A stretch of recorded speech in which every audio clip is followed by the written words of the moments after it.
నమస్తే, welcome to Telugu రాజ్యం. ఈరోజు మనతో పాటు ఉన్నారు ప్రముఖ రాజకీయ విశ్లేషకులు చింతా రాజశేఖర్ గారు. వారితో మాట్లాడదాం. సార్ నమస్తే. నమస్తే సార్, జనసేన ఎమ్మెల్యే బొల్లిశెట్టి సత్యనారాయణ గారు కాపు నేతలు ఎవరైతే పవన్ కళ్యాణ్ విమర్శిస్తున్నారో వారిని ఉద్దేశించి మాట్లాడుతూ, మీకు పవన్ కళ్యాణ్ మావాడు డిప్యూటీ సీఎం అయ్యాడని చెప్పుకునే దమ్ము లేదు, తర్వాత ప్రధాని కూడా మోదీ కూడా పవన్ ఇంటికి వచ్చారు, ఇది కాపులకు ఎంతో గర్వకారణం అన్నట్టుగా ఆయన మాట్లాడారు. సో దీని గురించి మీరేమంటారు? అంటే చాలా గౌరవం ఉండేదండి నాకు. బొల్సిటి శ్రీనివాస్ గారు అంటే చాలా గౌరవం ఉండేది. ఎందుకంటే ఆయన ఉన్నట్టు నిర్మోహమాటంగా మాట్లాడతారు. ఇది మరి పార్టీ ఒత్తిడి వల్ల మాట్లాడారో లేకపోతే ఎందుకు మాట్లాడారో నాకు తెలియదు, కానీ ఆయనకి 65 సంవత్సరాలు ఉంటాయి అనుకుంటా. ఆ వయసుకి ఆ మాటలు, ఒక రాజకీయ నాయకుడు ప్రజలకి ఏం చేశాడో చెప్పుకుంటారు.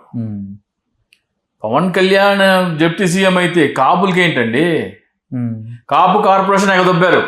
మావో డిప్యూటీ సీఎం అని చెప్పి దమ్ము మీకు లేదు. మావో డిప్యూటీ సీఎం అయ్యాడు మావోడి ఇంటికి అని చెప్పట్లేదు. వీళ్ళు కాపుల సంఘం పీతల మంగం అని అంటారు కదా, ఆ లైన్లో మాట్లాడుతున్నారు వీళ్ళంతా ఈ నాయకులు.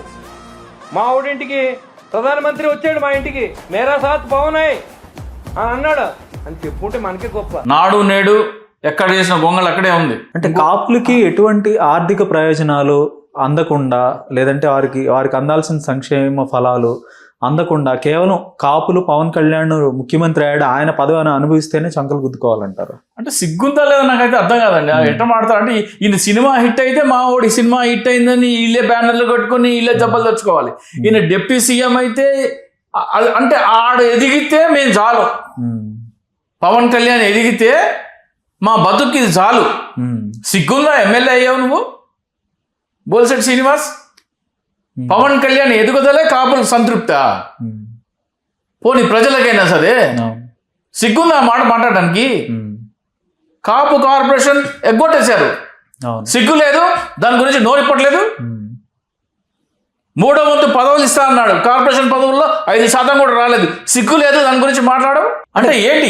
ఏమనుకుంటున్నారు మీరు? మీరు కట్టు బానిసలా? ఏమనుకుంటున్నారు మీరు? వాళ్ళు మనుషులా పశువులా? అంటే కుక్కలు అనుకుంటున్నారా? కుక్క ఏంటి, యజమాని దగ్గర రాగానే యజమాని చూసి సంతోషపడుద్ది కుక్క, అంతకుమించి ఏం ఆశించదు. ఈ జన సైనికులందరూ కుక్కలా, కాపులందరూ కుక్కలా? ఏమనుకుంటున్నావు నువ్వు? ఓకే, మా ప్రధానమంత్రి ఇంటికి వస్తే ఏంటి? పొత్తులో ఉన్న చాలా మంది ఇంటికి వెళ్తాడు మోడీ. మధు కిషోర్ ఏదో చెప్తుంది, నరేంద్ర మోడీ గుజరాత్ ముఖ్యమంత్రిగా ఉన్నప్పుడు కారు వేసుకుని ఆ మహిళ చుట్టూ తిరిగేవాడంట. ఓకే, దొంగతనంగా. ఎవరైనా ఇంటికి వెళ్తే గొప్ప అయిపోతారేంటి? సార్, బొల్లిశెట్టి సత్యనారాయణ గారే మరొక మాట మాట్లాడుతూ, 3 ఏళ్ల తర్వాత మేము వస్తామని మాట్లాడుతున్నారు, మీరు 3 ఏళ్ల తర్వాత వచ్చినా పీకేదేం లేదు, మేము ఇప్పుడైతే 5 ఏళ్ళు ఉంటాం కదా అని కూడా కొంత మాట్లాడటం జరిగింది. సో దాని గురించి ఏమంటారు? బొల్సిటి శ్రీనివాస్ గారు ఏమంటారంటే, గతంలో 5 సంవత్సరాలు అధికారంలో ఉన్నప్పుడు పవన్ కళ్యాణ్ ఏమి పీకలేకపోయారు, వాళ్ళు 3 సంవత్సరాలు పోతే వస్తారు. ఏం పీకుతారు మీరు? 5 సంవత్సరాల ముందు వచ్చారు కదా, 5 సంవత్సరాలు పాలించారు కదా. పవన్ కళ్యాణ్ వైట్ ఏరియా పీకారు మీరు. 3 సార్లు ట్రై చేశారు 3,000 మంది పోలీసులతో. చెప్తున్నా మీరు ఏం చేయలేరు. నేను చెప్తున్నా మళ్ళీ, మీరు వచ్చినా పీకేదేం లేదు. తల మీద ఉన్న తెల్ల ఎంట్రుకలు కూడా పీకలేకపోయారు, ఇప్పుడు వస్తే మాత్రం ఏం పీకుతారు అంటున్నాడు. బొల్లిశెట్టి శ్రీనివాసు గతంలో చంద్రబాబు నాయుడు ముఖ్యమంత్రి ఆయన జైలు పంపించారు. అప్పుడు పవన్ కళ్యాణ్కి ఏ పదవి లేదు, అవినీతి చేస్తే ఆస్కారం లేదు. ఇప్పుడు జగన్మోహన్ రెడ్డి వస్తే చంద్రబాబు నాయుడుతో పాటు లోకేష్తో పాటు పవన్ కళ్యాణ్ కూడా వెళ్ళే అవకాశం ఉంటుంది, ఆధారాలు దొరికితే.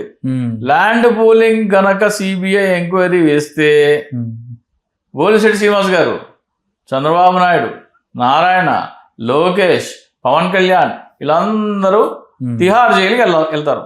ఓకే, మీకు తెలీదా బొల్లిశెట్టి శ్రీనివాస్ గారు? ల్యాండ్ పూలింగ్ చట్టం అనేది ప్రభుత్వ ఖజానాకి రావాల్సిన ఆదాయాన్ని ప్రైవేటు వ్యక్తులకి బదిలీ చేసేందుకు తీసుకొచ్చిన చట్టం అని మీకు తెలీదా? అక్కడ ప్రభుత్వ భూమి లేకపోతే రైతుల దగ్గర భూమి కొని ఆ ప్రభుత్వ భూమిగా మార్చి దాంట్లో రాజధాని కడితే ఆ భూమి విలువ పెరిగితే ప్రభుత్వ ఖజానాకి ఆదాయం వస్తుంది. అలా చేయకుండా ఈ ల్యాండ్ పూలింగ్ తీసుకురావడం అంటే ఏంటంటే, ఖజానాకి రావాల్సిన ఆదాయం ప్రైవేట్ వ్యక్తులకి బదిలీ చేసేందుకు తీసుకొచ్చిన చట్టం. దీంట్లో మీ పవన్ కళ్యాణ్కి ఎన్ని ఎకరాలు ఉన్నాయి లెక్కలు తీస్తే ఈసారి నెత్తి మీద తెల్ల ఎంట్రుకలు కాదు, ఎక్కడెక్కడ మీరు పవన్ కళ్యాణ్ కూర్చోబెడతారు, కూర్చోబెట్టి నార తీస్తారని. ఈసారి జగన్మోహన్ రెడ్డి కూర్చోబెట్టి నార తీస్తాడు. ఓకే. ఇక మీరు నీళ్ళ తొట్టెలు కట్టే అంశంలోనే పెద్ద స్కామ్ అని ఎవరో ఇదేశారు. దానికి అయ్యే ఖర్చు ఎంత, ఒక్కొక్క తెడ్డికి ఎంత ఖర్చు అయింది, ఎంత ఇది చేశారని. అలాగే రేషన్ బియ్యం మేము బ్లాక్ మార్కెటింగ్ చేస్తుంటే మా నాయకుడు ఒకటి బ్లాక్ మార్కెటింగ్ చేస్తుంటే ఇంకో నాయకుడు దాని మీద కంప్లైంట్ ఇచ్చాడని పబ్లిక్ గా మీ నాయకుడే చెప్పాడు. సో ఇంతకుముందు మీ వాడికి ఏం పదవి లేదు, అవినీతి చేసే ఆస్కారం లేదు. ఏమన్నా సరే ప్యాకేజీలు గీకేజీలు ఉంటే అవి వెనక నుంచి వచ్చాయి, కానీ అధికారికంగా దొరకడు. ఇప్పుడు అధికారికంగా దొరుకుతాడు. ఈసారి కూర్చోబెట్టి నార తీస్తాడు, మీ పవన్ కళ్యాణ్ భాషలో ఈసారి తీస్తాడు. తెల్లంటికలు కాదు, బాగానే తీస్తాడు. ఇప్పుడు ప్రతిపక్ష వైసీపీ శ్రేణులు చెప్పేది ఏంటంటే జగన్మోహన్ రెడ్డి ఉన్నప్పుడు కాపు నేస్తం అనేది రాష్ట్ర వ్యాప్తంగా ఉన్న కాపులకైతే వచ్చింది. ఇప్పుడు కాపు నేస్తం అనేది కేవలం పవన్ కళ్యాణ్కి మాత్రమే ఇస్తున్నారు చంద్రబాబు నాయుడు గారు. సో పవన్ కళ్యాణ్ ఒక్కడిని మేనేజ్ చేస్తే కాపులందరినీ మేనేజ్ చేయొచ్చు అని వాళ్ళైతే విమర్శలు చేస్తున్నారు. ఎంతవరకు నిజం అంటారు? కాపు నేస్తమే, పవన్ కళ్యాణ్ చంద్రబాబు నేస్తమే, పవన్ కళ్యాణ్ కాపే. పవన్ కళ్యాణ్కి ఇస్తే మరి కాపు నేస్తం ఇచ్చినట్టేగా. చంద్రబాబు నాయుడు అనవసరంగా ఎందుకు ఆడిపోసుకుంటారు? ఓకే, చంద్రబాబు నేస్తమే కదా పవన్ కళ్యాణ్, పొత్తులో ఉంటే నేస్తమే,